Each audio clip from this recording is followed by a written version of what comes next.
Alright. We got the Kerr engine store here.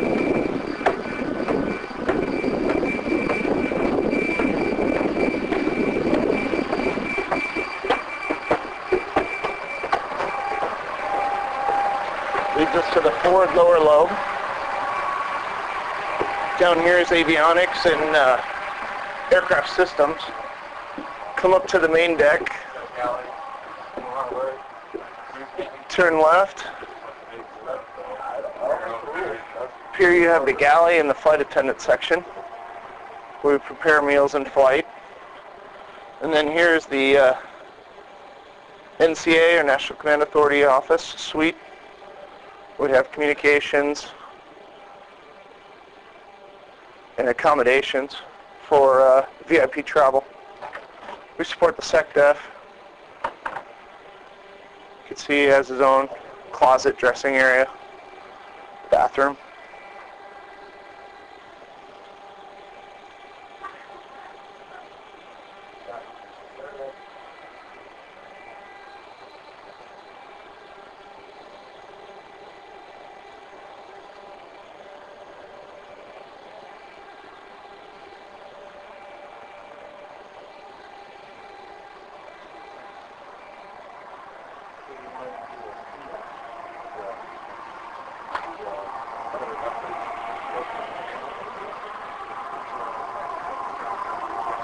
Come through the galley, you can see we have all the basics: oven, coffee maker, fridges, refrigerator, freezer, sink. We can prep all kinds of meals for as many people as travel. Through here is the conference room, where we can hold meetings in flight.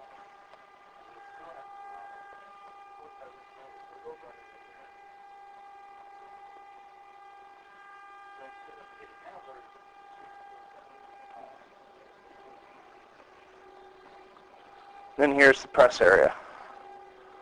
We hold meetings in here, briefings. You'll see staff and whatnot will join in here for briefings.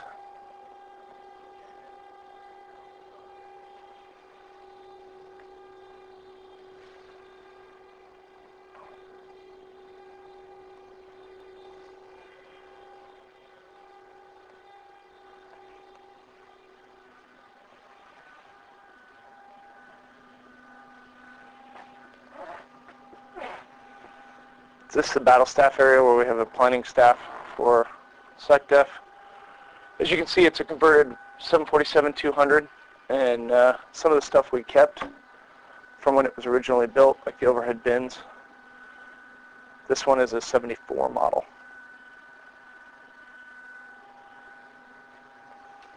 Hold about 35 people in here, about 17 in the press area, 9 seats at the conference table.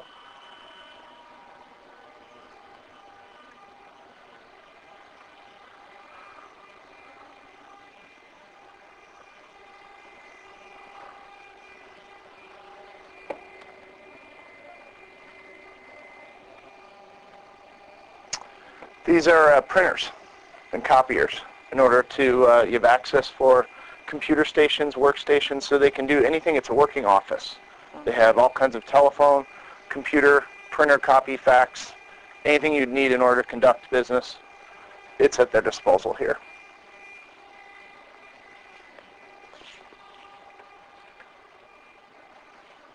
It's approximately 5,000 square feet of office space.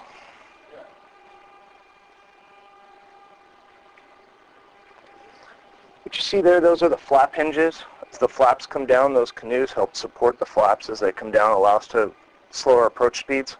On the grid? And the grid, on the wire is a EMP shielding that allows for electromagnetic pulse.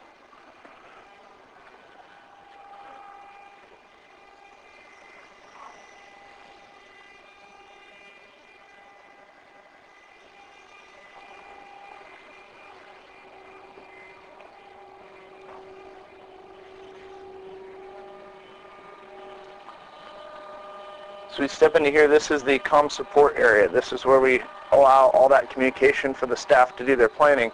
we bring them back, we provide the capability from back here. We hold about 35 communications operators. In here you'll see mostly voice operation to allow them to make phone calls, faxes, talk.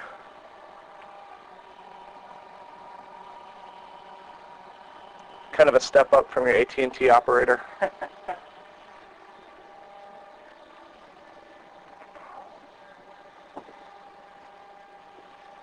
Back through here we allow all data transmissions come from back here.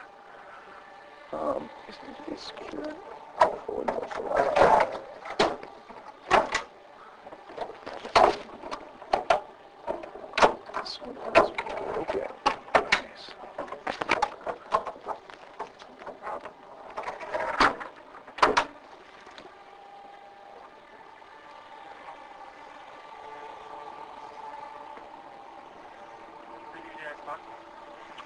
Talk to anyone in the world.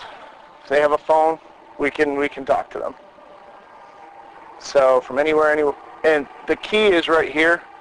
This is called tech control.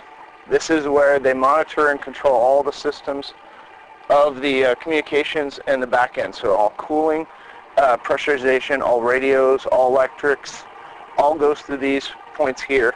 One of the interesting things is our controllers here are not only operators, but they're also maintainers. So they are qualified to fix any of the equipment that they have a problem with. They can get back and they can actually do the maintenance on it themselves.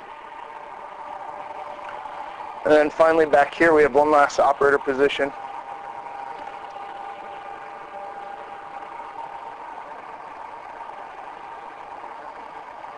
This is for SHF operation, or super high frequency communications. It's a spectrum of the communications. You have anywhere from low frequency, or LHF, to HF, which is high frequency, ultra high frequency, very high frequency, to super high frequency.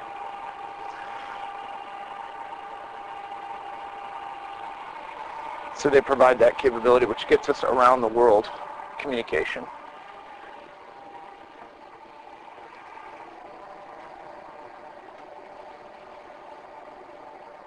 So as you see here, we got 35 individuals all spread out, working different sections, organized by one officer back here. And we fly them a lot of times in shifts to provide our alert mission, which is a 24/7, 365-day rotating mission. So the extra crew members will sit back here, and then once again just stow their stuff in the original overhead bins.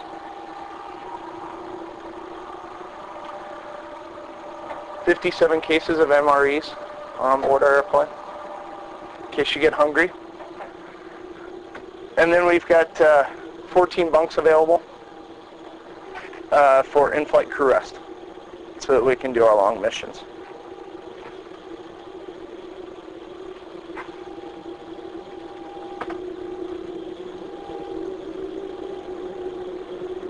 Final two areas are the original flight attendant jump seats. On our crew is made up of essentially communications operators, pilots, navigator, flight engineer, flight attendant, and then our battle staff is a joint section, which is not part of the first ACTS. They're part of the NAOC.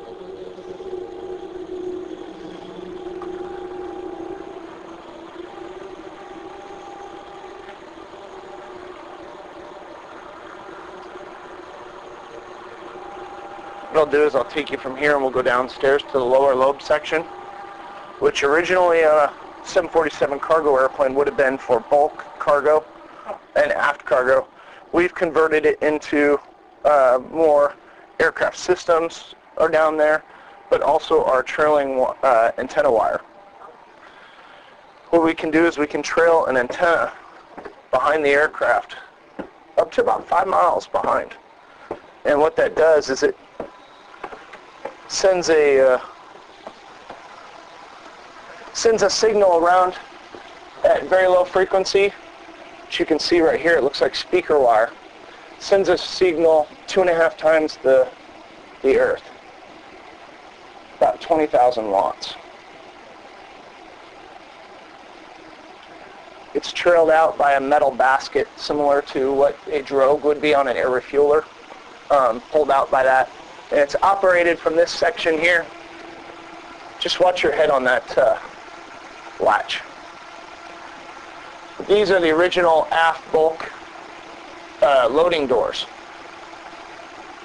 So cargo would be brought in and slid back into here and put in your suitcases and stuff on a 747 would have been up in the front lobe.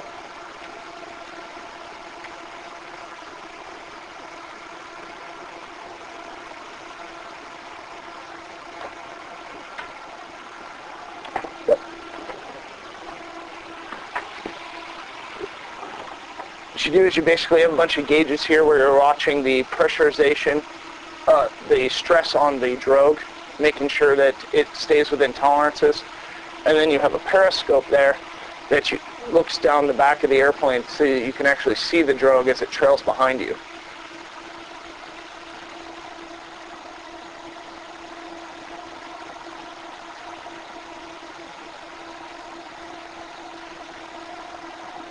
And then it's a coordination from this position via interphone to 163 feet in front of you up to me in the pilot position so that I'm flying the proper airspeed in the right airspace in order to allow this 5 miles of wire to be trailed behind the aircraft.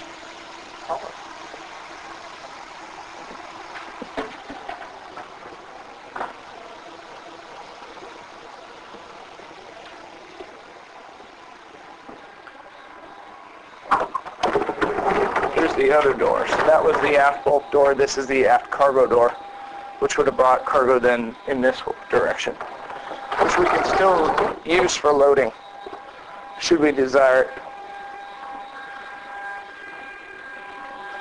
This isn't as exciting. All you have in here is electronics equipment that power the airplane systems.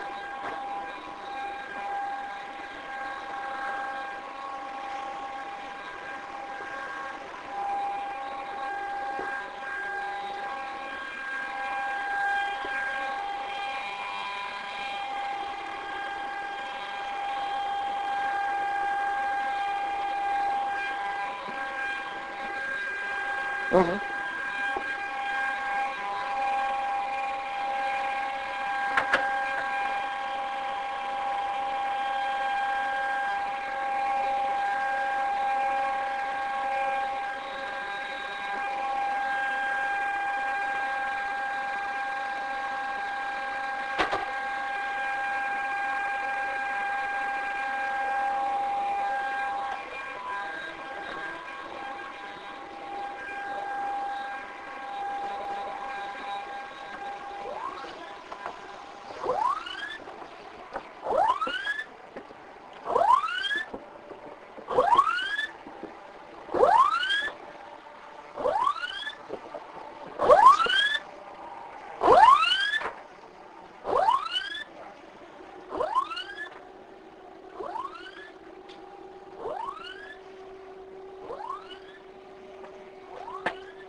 There are 9 doors.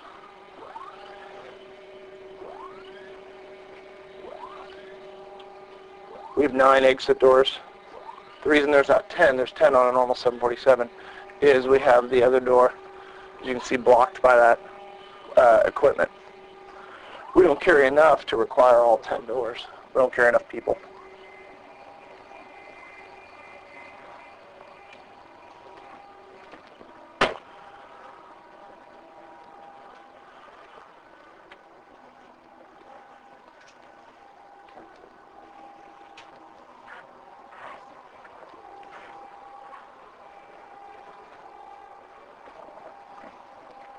Go this way. Is it working?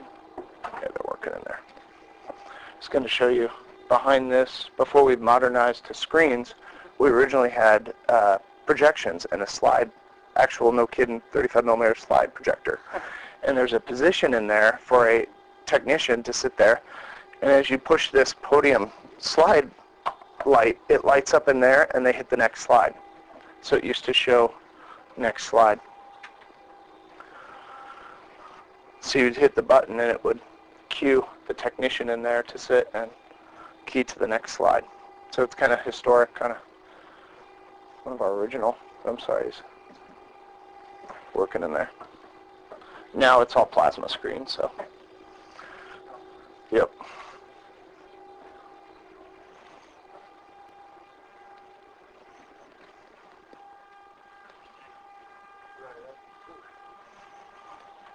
Now we'll go up to the most exciting part, which is up front.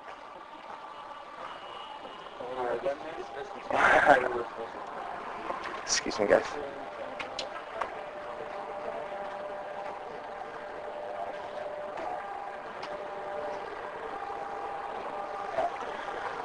It's the original spiral staircase of the 747 and the original chandelier.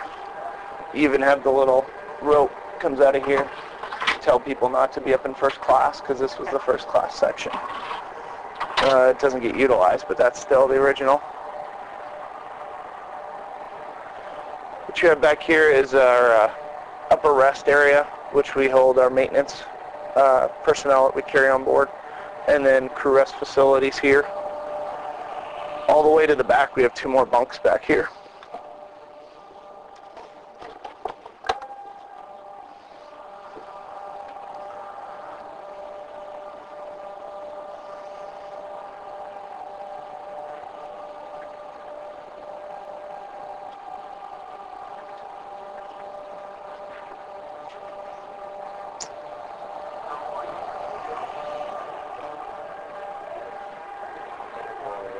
We have a lavatory up here. And then we have the cockpit. It's a little busy. As you can see, they're doing maintenance work.